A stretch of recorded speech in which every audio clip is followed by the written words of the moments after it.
Welcome to my channel Stoic Mind Voice. Today you are about to experience something truly powerful. We are going to explore the life and truth behind one of the history's greatest mind, Marcus Aurelius, not just who he was, but who he chose to become. A leader, a philosopher, and a man who learned to master himself in a world full of chaos. In this video, I will guide you through a clear and deep understanding of his life, his character, his mindset, and the wisdom that still inspires millions today. You will discover his journey, his struggles, and how he became one of the greatest Stoic thinkers in history. And then we will step into his most personal thoughts, his powerful book, Meditations, starting with Book 1. This is not just a book, it is a guide to life, a way to control your mind, and a path to stay strong in difficult times. So stay with me till the end because what you are about to learn can truly change the way you think. Let's begin this journey into the mind of a true Stoic. This part shares a strong idea. It says the world will become better only when leaders are also wise thinkers, when kings and rulers understand wisdom and use it with their power. Then cities will stop facing problems.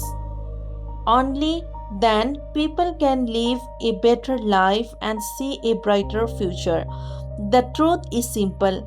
The best leaders are those who do not really want to rule. They lead quietly and wisely.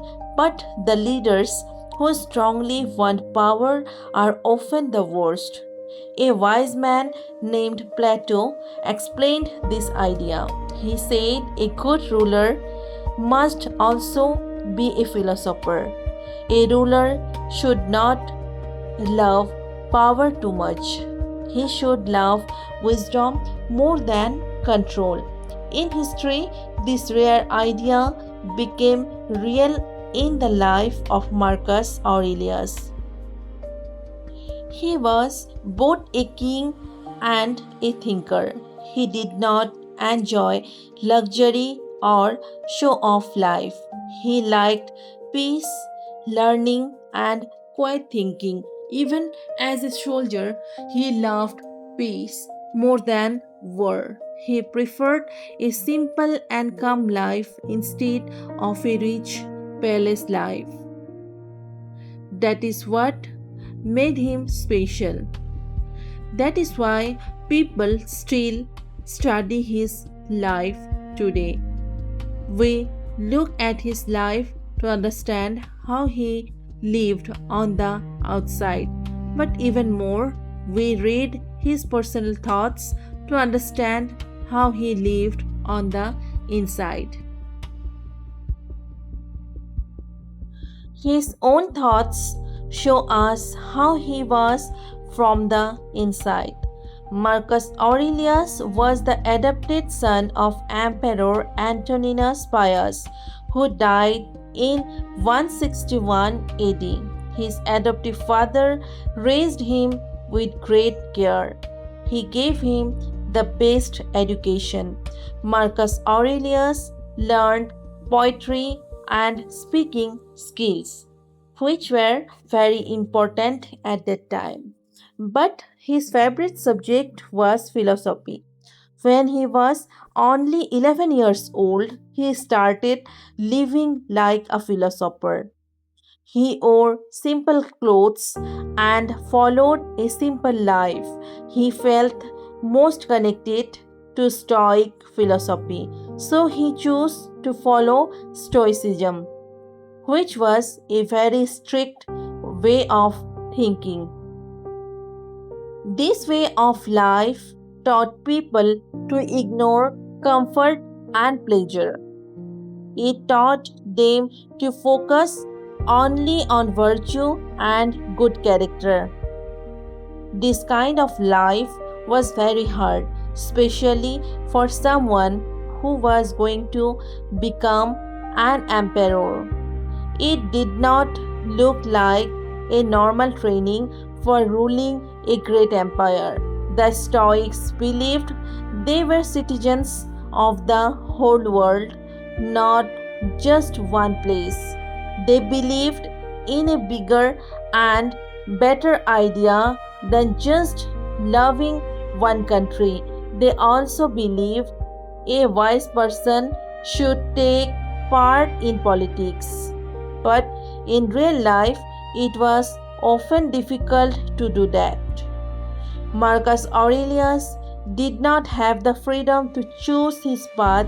He was already chosen to become emperor by Emperor Hadrian. Even during his adoptive father's life, he was already part of the empire.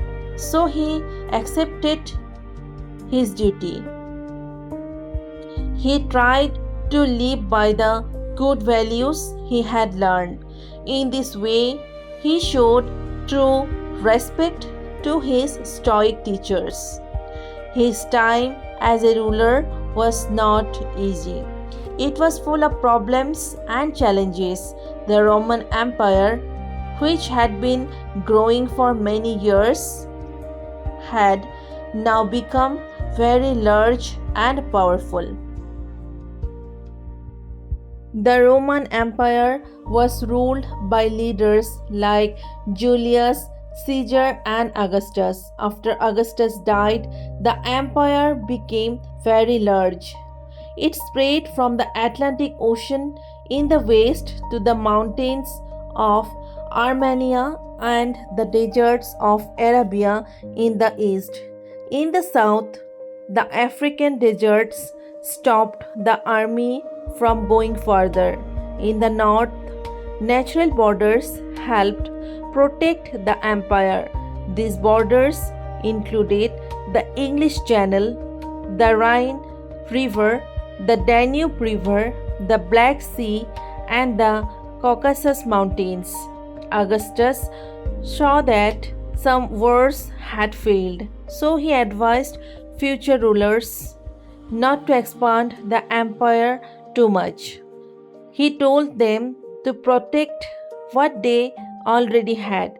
Because of this, between 14 AD and 161 AD, very few new lands were added.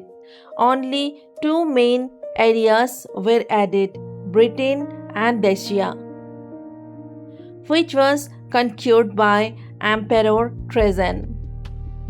For many years, these natural borders and Roman soldiers kept the empire safe and peaceful. But there were still two weak points. In the north, strong German tribes near the Danube and Rhine became a threat. They were also under pressure from other groups coming from the east. In the east, the Parthians were a constant danger. They were proud or powerful and often caused trouble for Rome. Marcus Aurelius, who loved peace, had to face both these enemies. Another leader, Lucius Verus, fought against the Parthians and defeated them for some time. But peace did not last long. Marcus Aurelius himself led many battles near the Danube. Again and again he fought and pushed back the northern enemies. Today we remember these wars through small notes written in his book Meditations. In these notes, he mentions places and battles, showing us how he lived and thought even during difficult times. Even During war and victory, Marcus Aurelius kept his mind calm and peaceful. His problems were not only from wars with other countries, a deadly disease came from the east and spread across Italy. Many people died because of it. This disease also took the life of Lucius Verus, his adoptive brother, who ruled with him. There were also times when people did not have enough food. The land faced famine. Marcus Aurelius tried to help people by giving support and help carefully. Then another big problem came. A general named Avidius Cassius, who was trusted by Marcus, rebelled against him. He tried to take control of the empire. He thought it would be easy to defeat a kind and gentle ruler. But the rebellion did not last long. It was quickly stopped. The rebel leader was killed by his own soldiers. When Marcus heard this, he did not feel happy. Instead, he felt sad.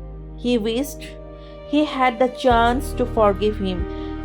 He even destroyed all records that could harm others involved in the revolt. In every difficult moment of his life, his philosophy guided him to do the right and noble thing. Because of this, he is remembered as one of the truly good and great people. But there is also something surprising. Even though he was kind and patient, Marcus Aurelius allowed punishment against Christians. During his rule, people like Justin Martyr and Polycarp were killed. Many others also suffered. This happened in places like Lyons and Vinay. But we should understand one thing, this was more about politics than religion. Marcus Aurelius did not know much about Christianity. He did not focus much on it, but the followers of Christianity refused to accept certain traditions of the empire, and this created conflict.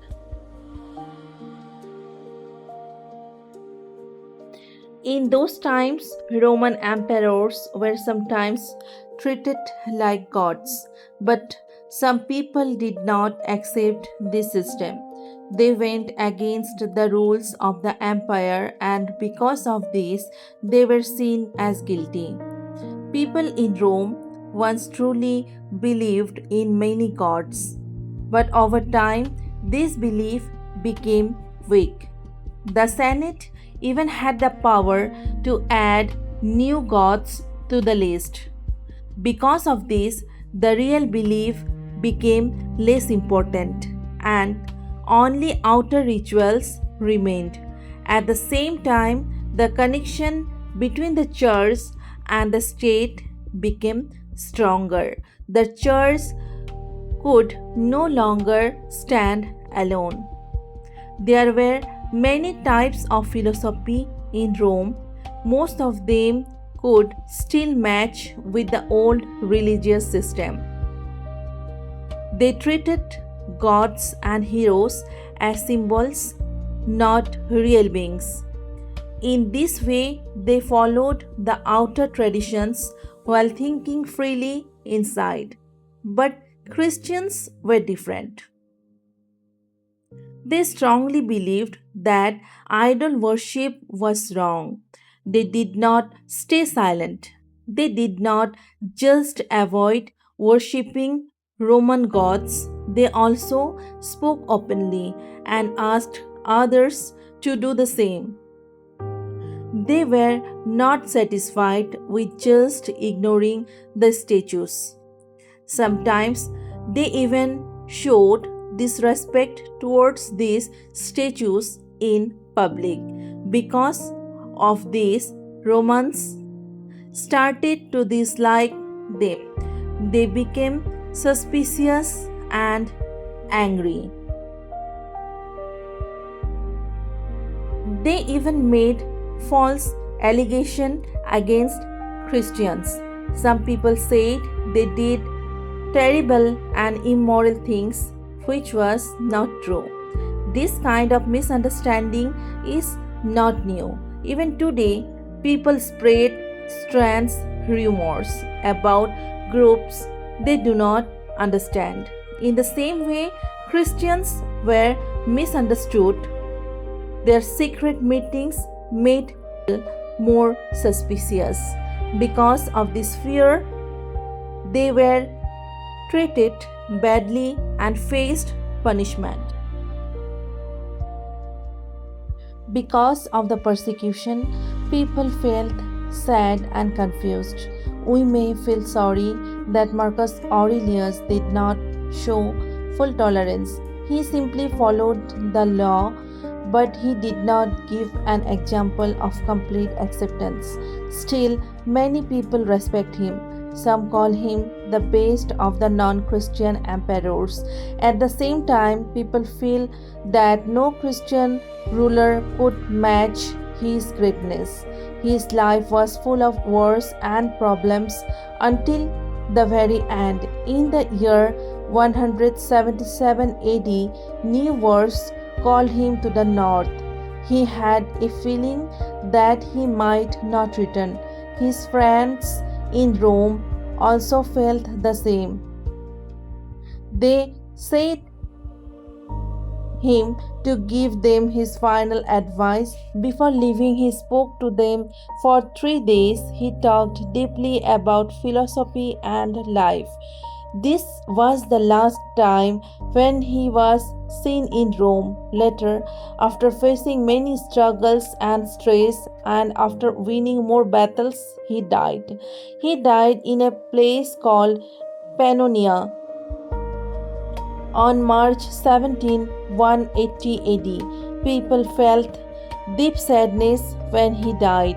Such sorrow had rarely been seen before for any emperor. Now it is time to understand his philosophy. His philosophy had strong and practical effect on life. But when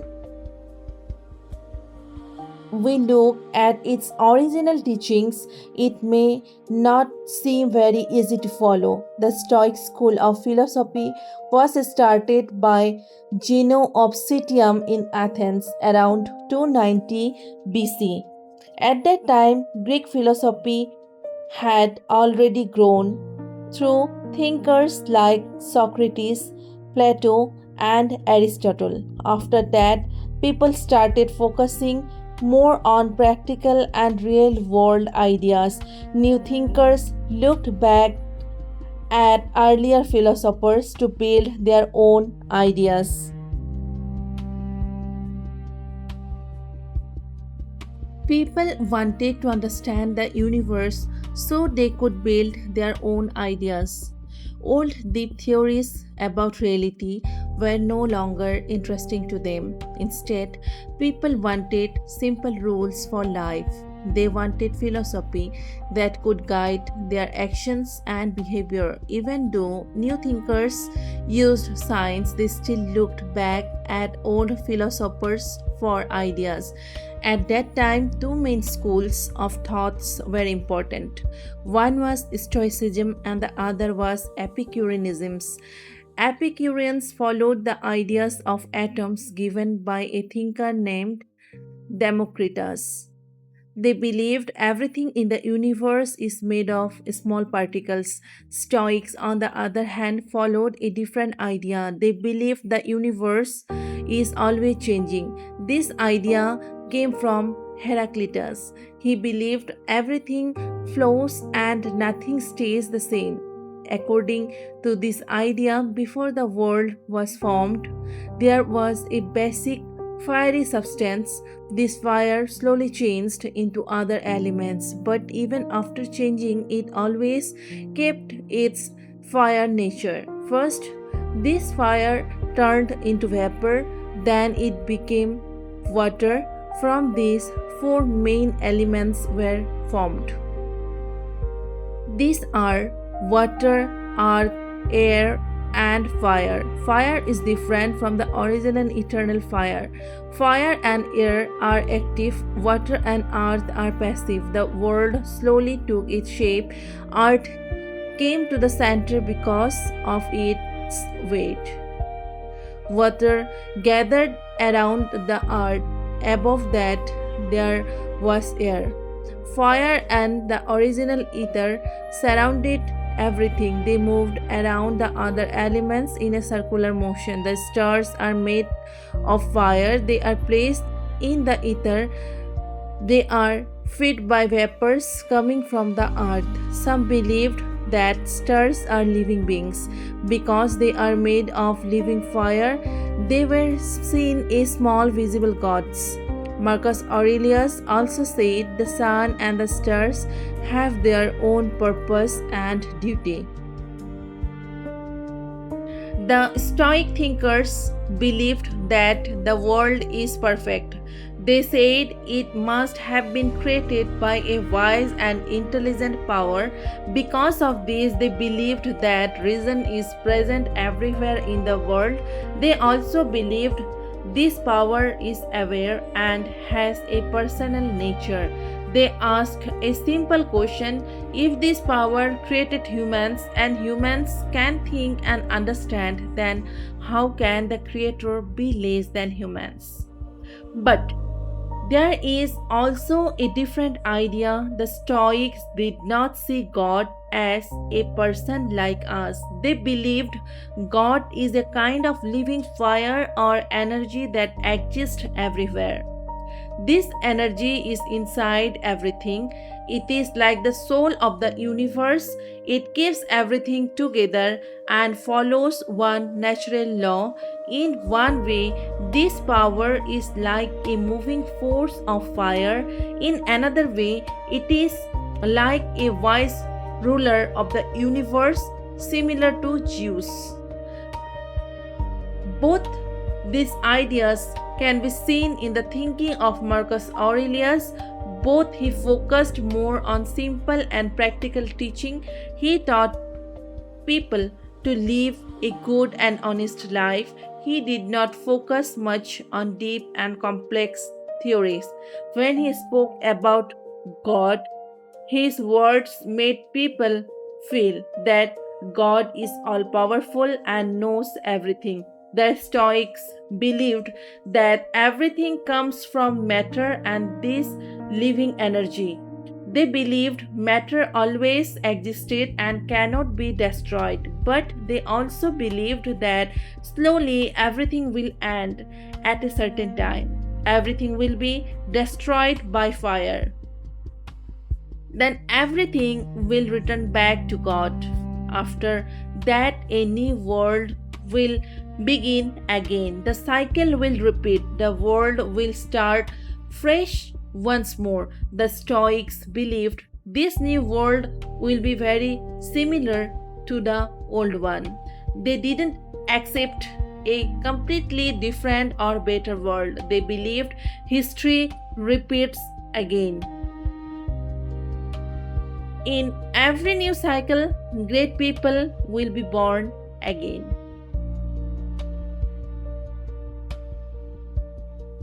Some people believed that a man like Socrates would live the same life again. They thought he would face the same problems like marrying again, being treated badly, being accused, and finally dying in the same way. This idea shows that history repeats itself. The Stoics believed in a certain way the universe works.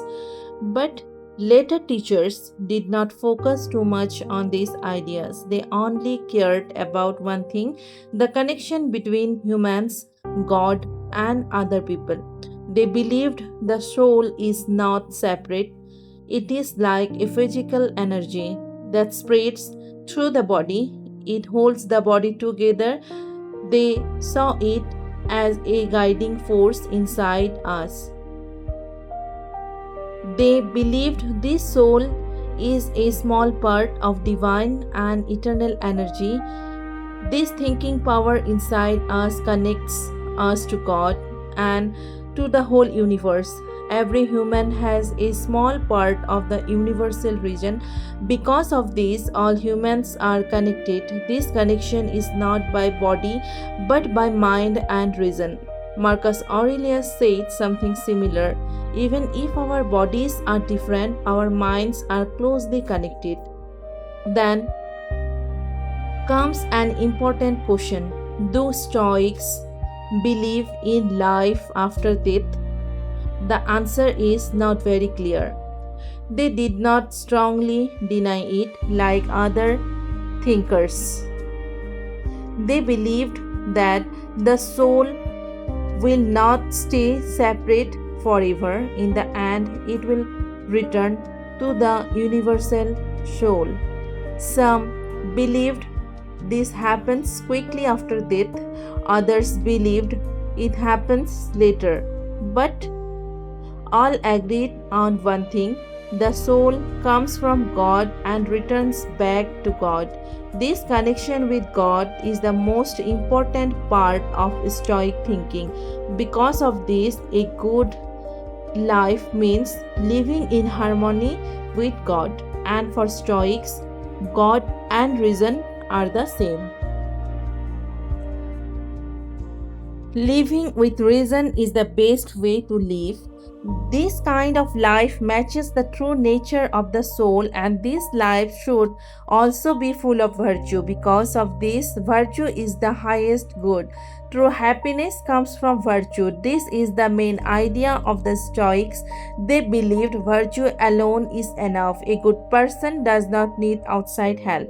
Sickness or problems cannot truly harm him. Such a person is like a king, strong and complete.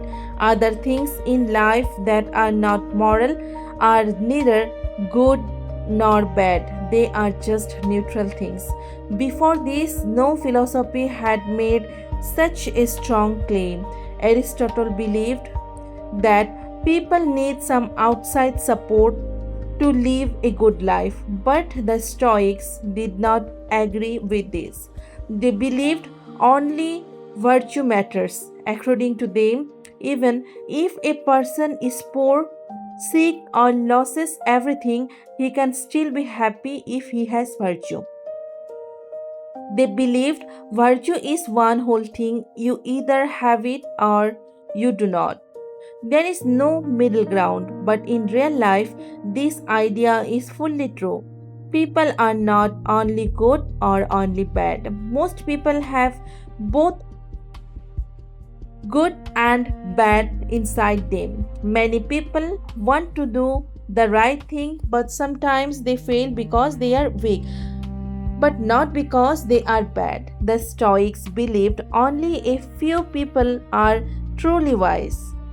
Most people are not, and when they tried to name wise people, they gave example like Hercules, Odysseus, Socrates, Antisthenes, and Diogenes, and in later times they also named Cato the Younger. They believed he was one of the true Stoics. This list of wise people also shows a weakness in early Stoicism. If Stoicism had not changed, it would not be useful today, but luckily it improved over time. It became more practical and closer to real life. Some ideas of Stoicism came from another school called Cynicism. The Stoics saw it as a guide to perfect life. For example, a man named Diogenes lived a very simple life. He even told Alexander the Great to move away and not block his sunlight. This may sound surprising, but if everyone lived like this, society would not grow. It would go backward. In later times, some Christian monks lived very isolated lives. They tried to save their own souls, but this did not help society much. A good life lived among people has a stronger impact. Without practical action, no philosophy can truly help people. Because of this, Stoicism also changed. It came down from theory and became more practical. First, their idea of only good and bad was changed. They still believed virtue is the only true good and bad character is the only true evil. But now they also accepted that some things are better to have and some are better to avoid. For example, health, good reputation, and other benefits were now seen as useful. Earlier, these were called unimportant. Also, they accepted one more thing: even if a perfect wise person does not exist, there can still be good people. People who try to live honest and meaningful lives. These people live among others as normal human beings. In short, the gap between a perfect wise person and a normal person became smaller. Because of these change, Stoicism became more real and useful for everyday life. These practical ideas grew when Stoicism came to Rome. The Romans liked things that were useful in real life. They were people of action, like soldiers and lawyers. They took ideas from Greece and changed them to fit their own needs. They also took Greek philosophy and made it practical. When Rome conquered Greece, it also learned from it. Some wise people in Rome realized that Greece had valuable knowledge, not just statues. Some Romans went to Athens to study philosophy. Others invited Greek teachers to come to Rome. By the first century before Christ, many Greek ideas were present in Rome. Among all these ideas, Stoicism became the most popular. People liked its teachings of simplicity, patience, and calmness during problems. These ideas were liked by serious Roman people at that time. Their hope for freedom and slowly that was disappearing because kings and rulers were becoming more powerful. Stoicism also taught that ending one's life could be acceptable in extreme situations. When life became too painful and there was no way to fight back, it was seen as an escape. Because of this idea, a man named Cato chose to end his own life when the Roman Republic ended. Also, Brutus and Cassius did not try to escape death after their defeat. Even though they were not Stoics, they were influenced by these ideas. In the early days of the empire, corruption and bad behavior were very common. The rulers did not like philosophers, especially the Stoics. This is because Stoics spoke openly against wrong actions. They criticized the bad behavior of society. Because of this, they became unpopular. Many of them were even punished and sent away from the empire. There was a man named Epictetus. He was once a slave, but he became a great teacher. He taught a student named Arian. People respected him because of his wisdom. His words gave strength to people in difficult times. He taught people to trust God and accept life as it comes. He said, look up to God and say, do what you want with my life. I accept everything you give me. Take me anywhere you want. Give me any role, a leader, a normal person, rich or poor, free or in exile. I will accept it all. I will not complain. I will stand strong in every situation. These were not just words. He lived this way in real life. Because of people like him, Stoic philosophy became very strong. Later, Marcus Aurelius took these ideas further.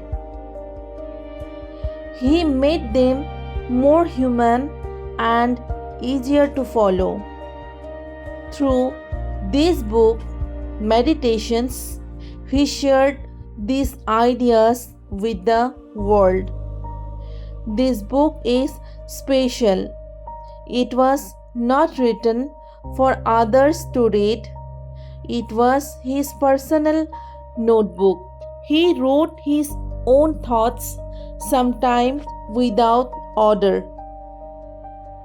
He wrote about lifetime and the universe. Writing helped him stay calm and peaceful. He used it to understand his own mind. One important thing about him is he always valued relationships. He respected his parents, his friends, and his teachers. In Book 1 of Meditations, he gives thanks to them. He writes about what he learned from each person. He shows gratitude for their guidance and good influence in his life. Marcus Aurelius simply thanks the gods. He does not go deep into explaining them. He has a kind and loving nature. Because of this, he believes that all humans are connected. He feels he is part of all humanity. He says all humans follow one common law, so we all are citizens of one world. We all belong to one big community. This means the whole world is like one family. Humans are made to live together. We are meant to care for each other. Because of this, we should work for the good of everyone. We should not think only about our own benefit. He gives a simple example. If something is not good for the whole group, then it is not good for one person either. This thinking teaches us something that is very important. We should feel kindness even towards our enemies. We should learn to forgive them. Marcus Aurelius says, when I understand what is right and wrong, I also understand that the person who hurts me is like me. We may not be the same in body, but our minds are connected. We all come from the same source. Because of this, no one can truly harm me. No one can force me to do wrong. So I should not feel hate or anger towards others, because we are all part of the same family. We are made to help each other, just like hands help each other, feet support each other, and teeth work together. In the same way, humans should support each other. Marcus Aurelius also reminds us of something deep. Everything in this world is small and temporary. Big continents like Europe and Asia are small compared to the universe. The ocean is just a drop. A big mountain is like a tiny grain. Even time is very small. The present moment is just a tiny point in endless time. Everything in this world keeps changing. Nothing stays forever.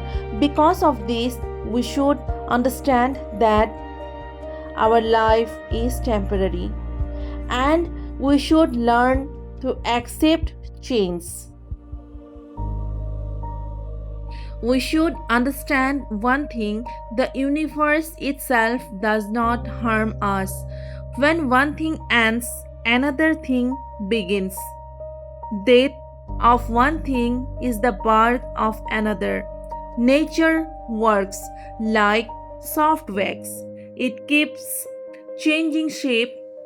Right now, it may be one thing, after some time, it becomes something else. For example, it can change from a tree to a human and then into something else. But this change does not last forever. Nothing stays the same for a long time. When something breaks, it does not feel pain, just like when it was first created, it also did not feel pain. Life and death are both part of nature. They are connected and similar in some way. Death breaks things apart, life brings things together. In all these chains, one thing is truly important, that is philosophy. It teaches us to keep our mind pure and not controlled by the body. Marcus Aurelius says, "No matter where life takes me, I will stay calm. I will keep my inner self peaceful and follow my true nature." He also says, "Nothing outside us can control us. Things affect us only when we decide they are good or bad." According to Stoic thinking, everything we feel comes into our mind. But it is our mind that decides what is true or false, good or bad. So, we must protect our thinking. We must respect our own judgment because only our mind can stop wrong thoughts from entering us. He also gives a powerful idea. If you stop thinking that you are hurt, then you will not feel hurt. Stop complaining and the pain will feel less. This shows how powerful our mind is. Marcus Aurelius often shared such practical ideas, but he also shared deeper thoughts. He once quoted a thinker named Anthasthenes. He said, "If you do something good and people speak badly about you, that is still a noble thing. Marcus Aurelius talks about something important. Some people expect thanks after doing something good. They want something in return. A writer once called this a kind of payment for kindness. Some people help you and then they expect you to thank them immediately. Others are a little better. They do not ask directly, but they still remember it and expect something from you later. And then there is a third kind of person. They do good things and do not even think about it again. They do not expect thanks at all. They are like a plant that gives fruit naturally. A vine grows grapes without asking for praise. A fast horse does not make noise after running well. A bee does not talk about the honey it makes. In the same way, a good person helps others and then quietly moves on. He does not talk about his kindness. He simply does good again whenever he can. He should become like this. He should keep others without thinking about it too much. Marcus Aurelius also says something strong. Some people pretend to be good. They show off their goodness, but this looks fake and empty. Marcus Aurelius said, "Do not talk too much about being honest or kind. Show it through your actions. Let people see it in your behavior. Your face and actions should reflect your true nature. Goodness should be natural, just like love is seen in someone's eyes. Honestly and truth should be part of you. People should be able to feel it without you saying anything." He also shares another powerful idea. The best way to take revenge is not to become like the person who hurt you. Stay good no matter what others do. He also talks about prayer. Some people pray to remove problems from life, but Marcus Aurelius says instead of asking to remove problems, ask for strength to face them. He says, do not wish for an easy life, wish for a strong mind. Marcus Aurelius says something important about prayer. Do not pray to stop bad things from happening. Instead, pray to become strong so you can face them. This should be your rule when you pray. His book Meditations is full of such ideas. Everyone can read it and choose what they believe. But we should understand how Marcus Aurelius answered big questions about life. One big question is, why does evil exist? Every philosophy tries to answer this. Many people think evil means there is no higher power, but the Stoics believed differently. They said the world is perfect. Even things that look bad are part of a bigger good. Marcus Aurelius also believed this, but he warns us not to overthink too much. He gives a simple example. If A cucumber tastes better than just leave it. If there are thorns on your path, just avoid them. Do not keep asking why these things exist. A wise person does not waste time on such questions. Blaming the world for small problems is like blaming a carpenter for wood dust in his workshop, or blaming a tailor for cloth pieces on the floor.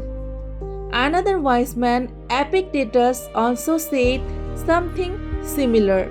He said, a target is not made so that you miss it. In the same way, evil is not created as a separate thing. It is part of the system. There is no absolute evil. Everything is connected to a greater God. Marcus Aurelius also said, evil does not harm the universe, and in most cases, it does not harm individuals either. Sometimes he believed there is a universal law that guides everything. Other times he spoke about gods who control and guide the world, but he did not say this with full certainty. There are two ideas. One is that everything is guided by a higher power.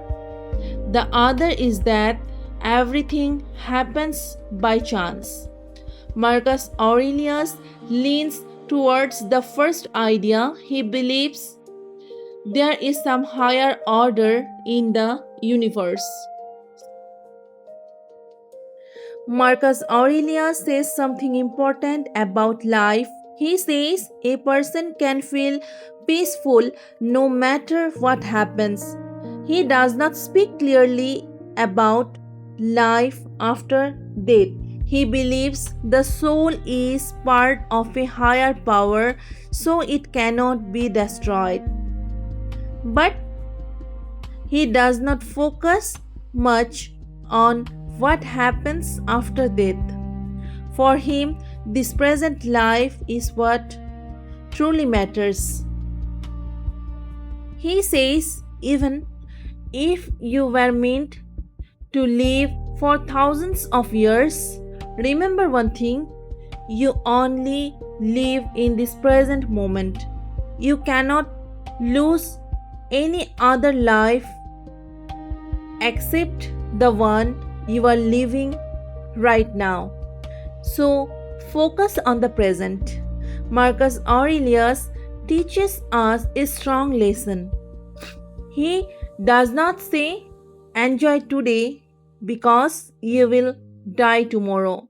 Instead, he says, use your life well because this is the only life you have. When it comes to death, he gives a calm idea. If we have lived well, we should not fear death. It does not matter if we lived long or for a short time. Another thinker, Epictetus, said life is like a party. When you are satisfied, you can live peacefully. The Stoics gave a similar idea. They said life is like a stage. You are an actor. When your role is finished, you leave the stage. But Marcus Aurelius says, you are a citizen of this great world. It does not matter how long you stayed. What matters is how well you lived. If you followed the rule of life and did your duty, then your time was enough. So why feel sad? when nature asks you to live. You came into this world when nature brought you, and you will live when nature decides. This is natural. Marcus Aurelius gives a simple idea about life. He says, when your life ends, it is not just because someone forced you.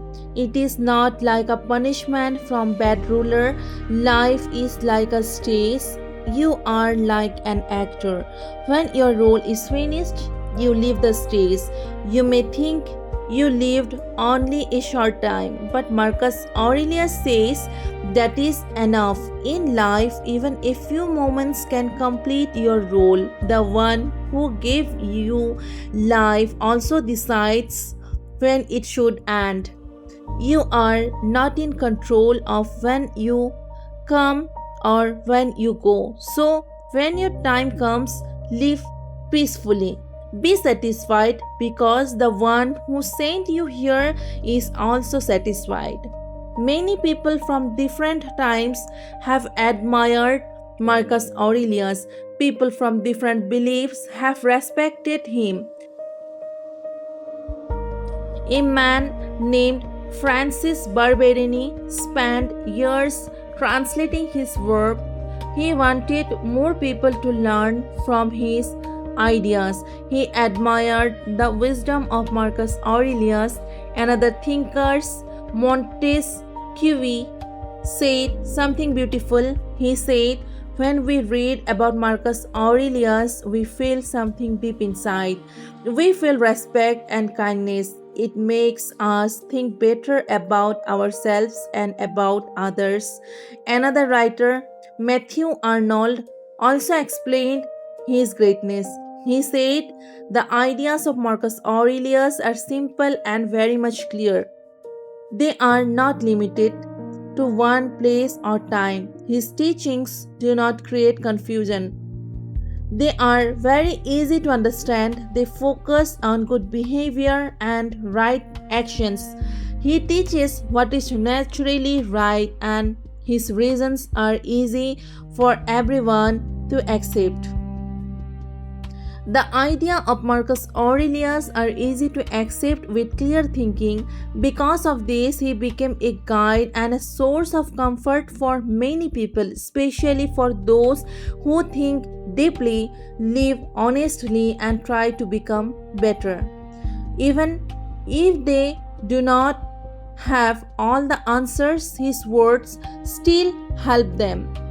He may not give everything people are looking for, but he gives enough to guide them. Even today, his teachings feel important. In our world, people often fight over beliefs and ideas. Sometimes people become too strict in their thinking. Other times, people criticize everything and destroy good ideas. Because of this, truth can become unclear. So we can turn to this book, Meditations.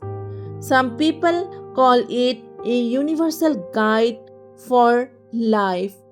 It is based on a strong moral understanding. It teaches us how to live with awareness in this vast universe.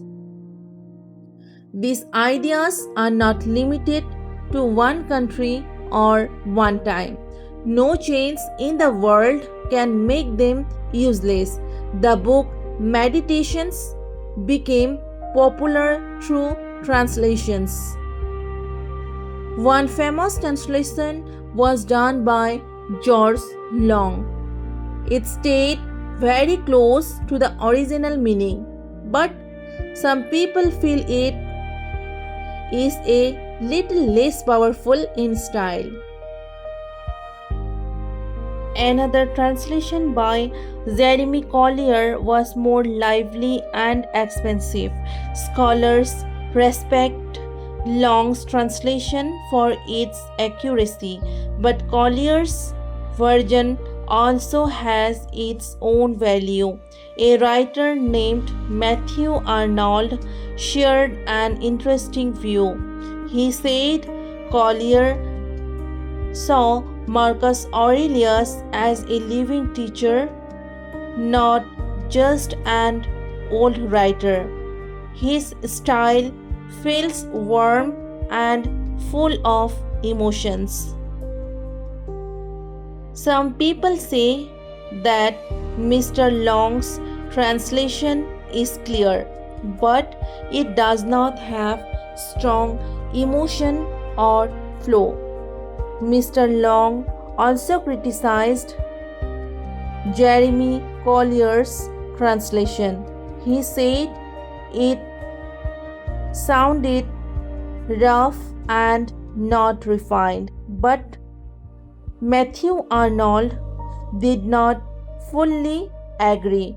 He said the real problem with Collier's translation is not its rough style. The problem is that he did not fully understand Greek. In this work, the writer tried to improve Collier's translation. The goal was to make it better, though not perfect. The main structure of the original work was kept the same, but mistakes were corrected. Old and outdated words were replaced with modern and simple ones. In some parts where the meaning was wrong, those sections were rewritten. The writer also took help from Mr. Long's translation. Another translation by a German writer named Clash was also helpful. In some cases, an older translation by Mary Casaubon was also used. While working on Book 4, the writer used notes by Crossley. The writer also gives thanks to some people. He thanks Mr. R.D. Hicks and Mr. E.V. Arnold from Trinity College, Cambridge. He also thanks Mr. R. Garnett from the British Museum. They all helped in improving this work and correcting mistakes. This work was written by Alice Zimmern.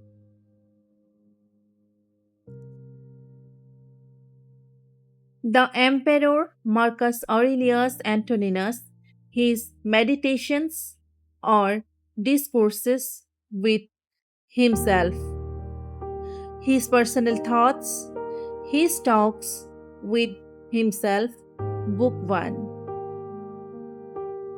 1. From my grandfather Verus, I learned to have a good nature. I learned to stay calm and not get angry easily.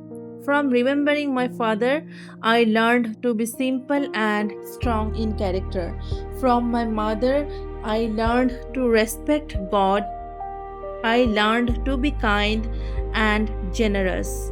I learned not to hurt anyone, not even in my thoughts. Because of her, I lived a simple life, not expensive, not full of luxury like rich people. I am thankful to my great grandfather. He did not send me to a public school. Instead, he gave me good teachers at home, and I learned that it is good to spend money on learning and education. From my teacher, I learned not to take sides in fights or groups. I did not support one team against another in the races or games. I did not support any fighters in shows. He taught me to work with my own hands when needed. He taught me to accept hard work and tiredness. He taught me to live simply and need only a few things. He also taught me not to interfere in other people's matters and not to quickly believe what others say about someone. From Diognetus, I learned to avoid useless desires. I learned not to believe in fake magic tricks or people who claim they can control spirits. I also learned not to be interested in strengths or foolish activities. He taught me to love freedom and speak honestly. He guided me towards philosophy. He arranged teachers for me so I could learn more. When I was young, he encouraged me to write and improve myself. He also taught me to choose a simple life, not a luxurious one, and to accept discipline like the Greeks followed. From Rusticus, I learned to live a better life and improve myself. He stopped me from becoming proud or showing off knowledge. He taught me not to waste time on useless talks or writing just to impress others. He also stopped me from pretending to be overly kind or strict just for show. He saved me from getting attracted to fancy speaking and poetry for show. He taught me to stay real and simple. I learned not to act fancy to try to impress others. I did not wear my senator clothes at home just to show off. I stayed simple and natural in my behavior. He taught me to write letters in a simple way without decoration or fancy words. Because of him, I learned to forgive people quickly when they said sorry, even if someone had done wrong to me. I would make peace with them as soon as they wanted it. From him, I also learned to read carefully, not to judge things quickly or believe everything people say. At the end, he gave me a copy of Epictetus' teachings. From Apollonius, I learned to keep my mind free. I learned not to depend on luck or outside things. I learned to trust only what is guided by reason. I learned to stay calm, even in pain, even in loss, even in sickness. He showed by example that a person can be strong and still stay kind and balanced. Even when people annoyed him, he stayed calm. He was very knowledgeable, but he never showed pride. He acted like his knowledge was not a big thing. From him, I learned how to accept help without feeling small and without being ungrateful. From Sextus, I learned to stay cheerful. He showed me how a good home should be. He showed me how to lead people like a caring father. He taught me to follow nature and reason as my guide in life. From his example, I learned to stay calm and serious in natural way, not fake. I learned to understand my friends' nature and situation so I could help them better. I saw him treat everyone kindly, even people who did not understand much. He was gentle and helpful to all people. Because of this, his way of speaking was more pleasant than flattery.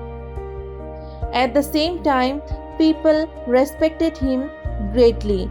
Talking with him helped me build a clear and practical plan for life.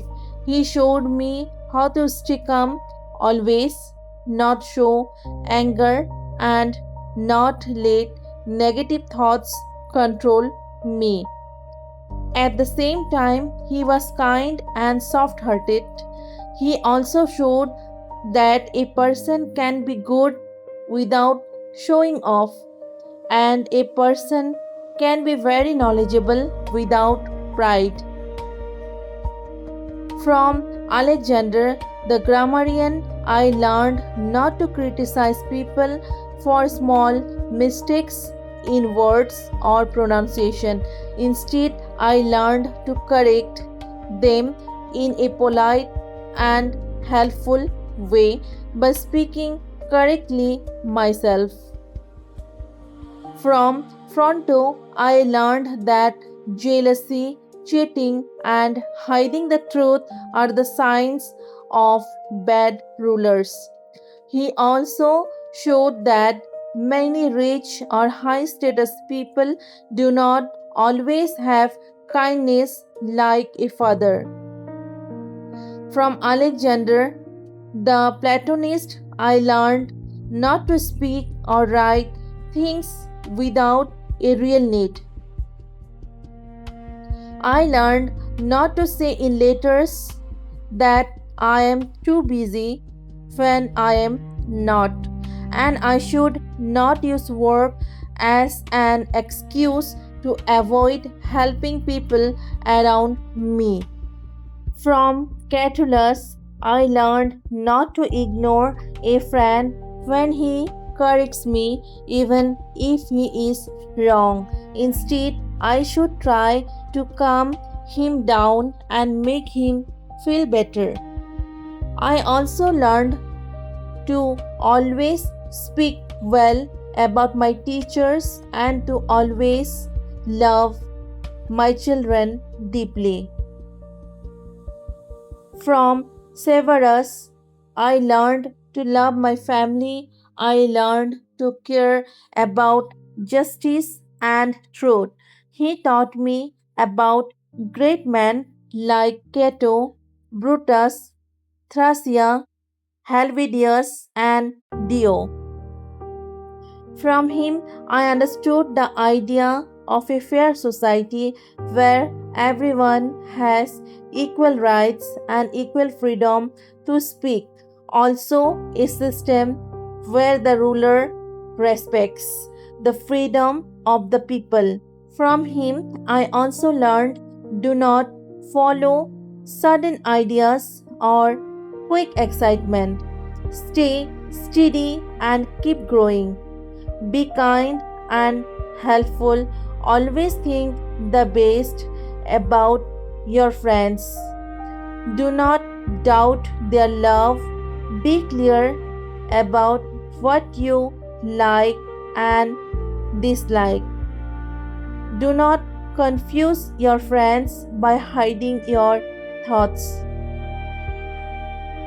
From Maximus, I learned to control myself. I learned not to be too attached to anything. I learned to stay strong even in sickness and hard times. He behaved with humility, kindness, and respect. He finished his work smoothly without complaining or feeling tired of it. Whatever he did, people trusted him They believed his words were honest and his actions were done with good intention. He had a strong and calm mind. He did not get surprised easily. He did not rush into things. He did not delay work. He never felt confused or sad for long. He did not pretend to be friendly. He was not angry or suspicious. He was always ready to do good. He forgave others and spoke the truth. He was naturally honest and right, not someone who needed correction. No one ever felt that he disrespected them. No one thought they were better than him. Also, he had a pleasant personality. In my adoptive father, I saw a calm, a gentle nature. He was steady and made decisions wisely. He did not care about show of power or status. From him, a ruler can learn to love work and stay active. He listened carefully to ideas that help people. He always gave everyone what they deserved. He understood when to be strict and when to be gentle. He did not have favorites. He did not show pride in his position. He gave freedom to people of high rank. He did not get upset if they could not attend him. He treated everyone fairly. He discussed matters in a calm and proper way. He worked carefully in meetings and gave full attention. After a discussion was made, he stood by it, but he did not stop thinking too quickly. He did not accept ideas without proper understanding. He stayed loyal to his friends without getting tired or showing fake love. He was always happy and satisfied. He planned for the future and acted wisely. He did not ignore small problems but handled everything calmly without stress or hurry. By watching him, I learned how a leader should act. A good leader must control too much praise and flattery. He kept his resources and money well managed. He spent carefully and did not worry if people criticized him. He did not follow religion blindly or with superstitions. He did not try to please people by wasting money or showing off. Instead, he stayed calm, simple, and firm in every situation. He kept his behavior steady and did not keep changing decisions. He enjoyed success and wealth without showing off. When he had things, he enjoyed them freely. When he lost them, he did not feel sad. He behaved in such a way that no one could have him fake, foolish, or arrogant. He was a mature and complete person. He hated flattery and was strong enough to control himself and guide others. He respected people who loved wisdom and learning, but he did not insult those who were different, and he did not get influenced by anyone easily. He spoke kindly with others and made people feel comfortable. He was kind and friendly in conversation, but not too much or too excessive. About his health, he was not worried all the time. He did not care too much about living long or about his physical looks. Still, he took good care of his body, so he rarely needed doctors or medicine. He never felt jealous of people who were talented or knowledgeable. Instead, he supported them and helped them grow. He respected good behavior and proper customs, but he did not show it off. His mood was steady. He was not changeable or unstable. He stayed consistent in his actions and responsibilities. Even after strong headaches, he came back fresh and continued his work. He kept very few things private, and those were only important state matters. He lived simply and spent carefully on public events, buildings, and charity.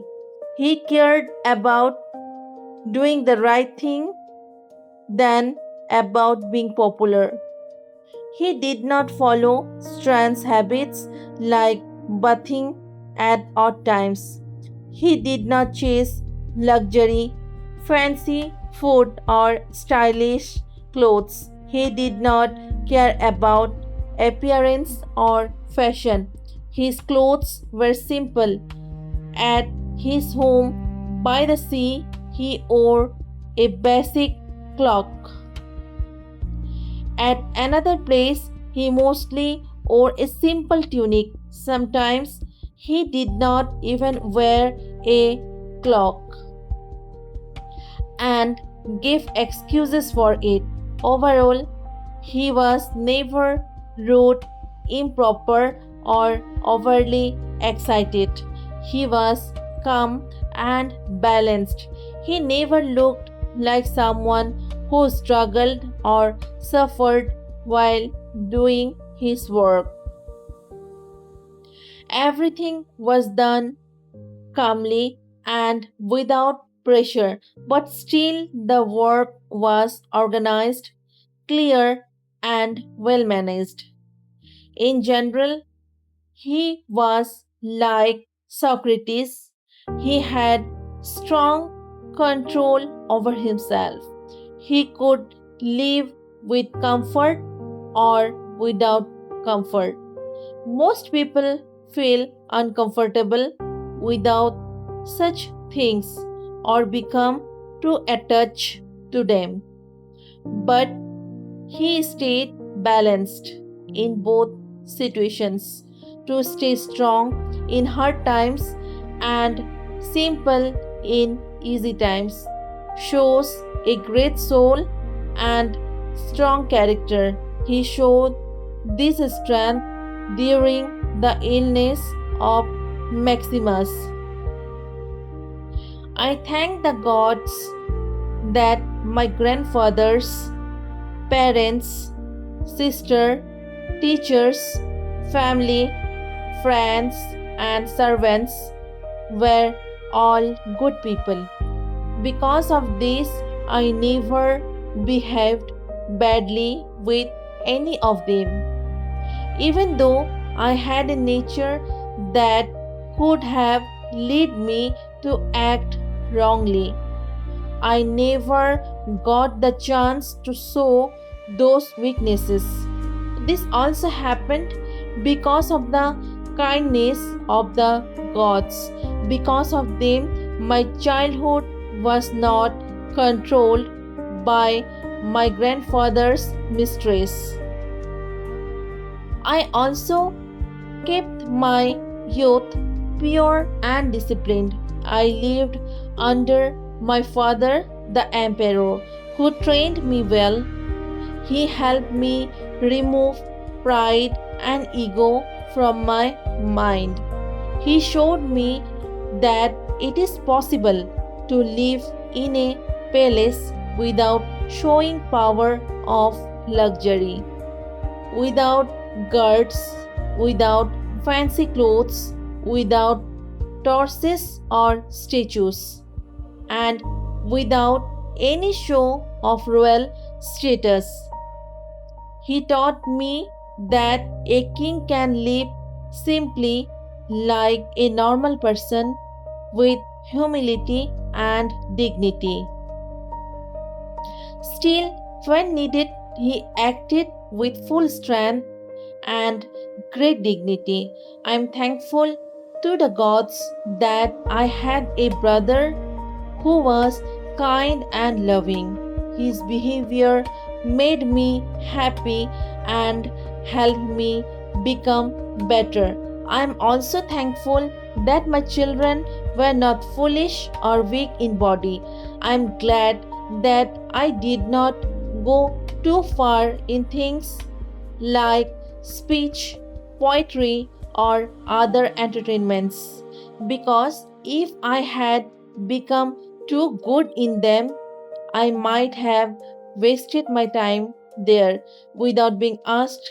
I gave respect to my teachers as they deserved. I did not delay or avoid them with excuses because they were still young. I was lucky to know great teachers like Apollonius, Rusticus, and Maximus. Because of them, I clearly understood how to live according to nature. This understanding came to me again and again and stayed fresh in my mind. So, with the help and guidance of the gods, it is almost impossible for me to go away from the right path unless I choose not to follow it. I am also thankful that my body stayed strong even with hard work and a busy life. I am thankful that I stayed away from certain bad influences, and when I fell in love, I recovered quickly. When I had disagreements with Rusticus, I did not become angry or violent. I also feel grateful that I spent enough time with my mother even though she died young. When I helped others, I was never told that there was no money left, and because of them, I never had to depend on anyone else for money. I am also thankful that my wife is loving, loyal, and lives a simple life away from luxury. I had good teachers for my children. I even received help through dreams like remedies for sickness such as dizziness and coughing blood. For example, at a place called Sejeta, where I was guided to use medicine when I wanted to learn philosophy, I did not meet false teachers who would misguide me. I also did not waste time reading too much history or getting lost in logic or thinking too much about the stars and sky. All these good things were only possible because of the protection and help of the gods. This was written in the land of the Quadi near the river Grenua.